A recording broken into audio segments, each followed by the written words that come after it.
Сәлем достар, бүгін біз 3-4 сабақ жануарлар және тіршілік деген сабақты өтетін боламыз. Біз қазір 3-ші тапсырманы орындаймыз. 3-ші тапсырмада біз бұл сөздерді алыс, бүгін, амандасу, тіл қату, қуану, көп деген сөздерді синоним және антонимға бөліп жазуымыз керек болды. Мен оны жазған жоқпын, сіздерге қазір айтамын.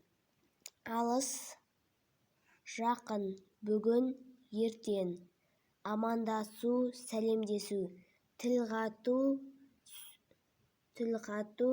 сөйлемеу, қуану, мұңаю, көп, аз. Егер жазып алсаңыздар, жарайсыздар. Біз қазір 4-ші тапсырманы орындаймыз. 4-ші тапсырмада мәтінді оқып шық, не туралы бір-біріңе сұрақтар қойып анықтаңдар деп тұр. Бірінші мәтінді сіздер өздеріңіз оқып аласыздар. Міне ізі бар мына жерде. Сосын мен жауаптарын көрсетемін.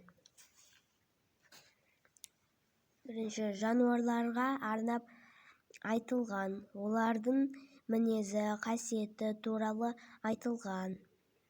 Екінші, қобыландар қай тұқымдас? Мысық. Бөлтіріктер, қасқырлар қанша айға бірге тұрады?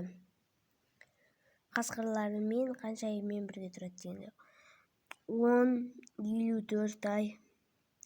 Ең ақылды су жануары қандай? Дельфиндер. Достар, егер сіздер жазып алсаңыздар, жарайсыздар. Осымен сабақ аяқталды. Қош сау болыңыздар. Арнаға тіркеліп, лайк басып кетіңіздер және комментарияға сабақтан қанша алғандарыңызды жазып кетіңіздер.